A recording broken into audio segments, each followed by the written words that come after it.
I'm Stuart. Welcome to my YouTube channel, or welcome back. Thanks for viewing my video. In this video, I'm going to talk about the 2025 book releases that I read in 2025. I got the idea to do this video when I watched a video by Melodie at Melodie's Book Nook when she did this. Thought it was a good idea. There are 7 books that were released in 2025 that I read in 2025.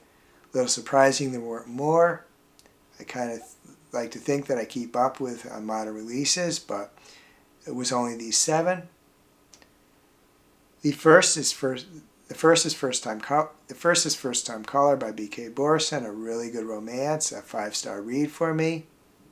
The daughter of one of the 2 main characters calls into a late night radio talk show that gives romantic advice, and her mother catches her doing it and ends up being a co-host on the show, and a romance develops. It's not really a spoiler to say that. If you read romances, you know how they end up. But really well done book, and the sequel just came out. I hope to read it in the not too distant future. Second book is Say You Remember Me by Jimenez.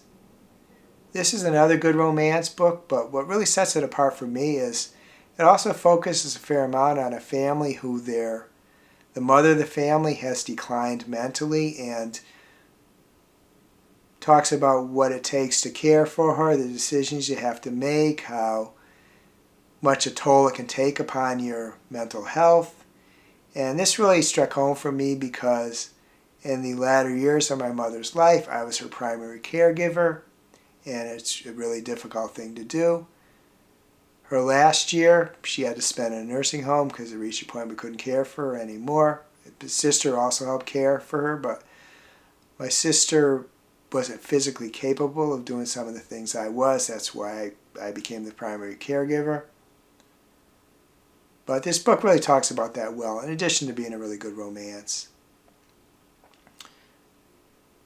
The third book is Great Big Beautiful Life by Emily Henry.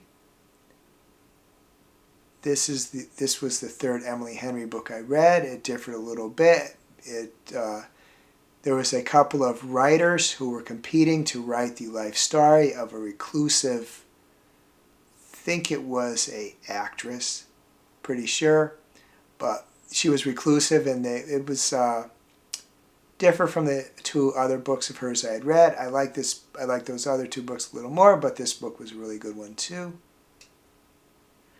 The fourth book is Atmosphere by Jenkins Reid.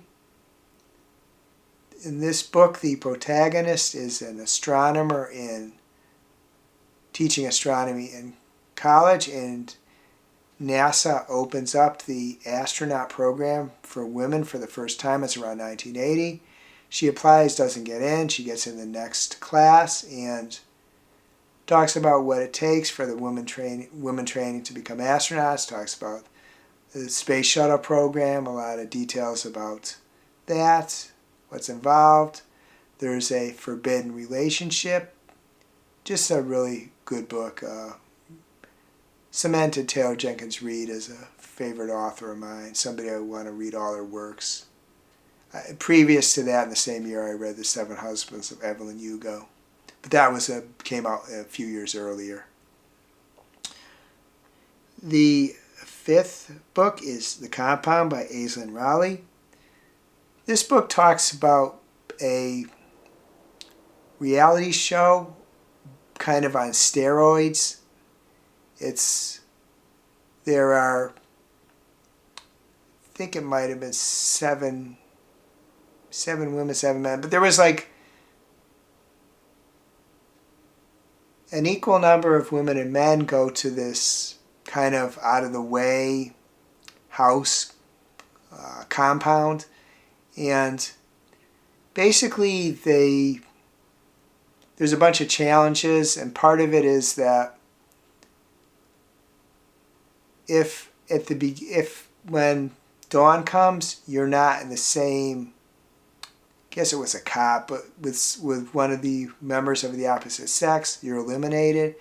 There's also challenges to eliminate people, and some of the things they do would not be permitted on current reality shows. They're dangerous. Not to say there's not some danger, I'm sure, on current reality shows. I'm not a fan of those, but despite that, I love this book. The sixth book is Not Quite Dead Yet by Holly Jackson. In this book, a 27-year-old woman who's kind of floundering in her life ends up back at the town she grew up in. She's viciously attacked, and because of that and the likelihood of her surviving an operation, she decides that she is going to try to solve her own murder. It's her own murder because she's going to die in 7 days. And it's a interesting mystery and sad too because of what someone is knowing they're going to die within a certain time frame.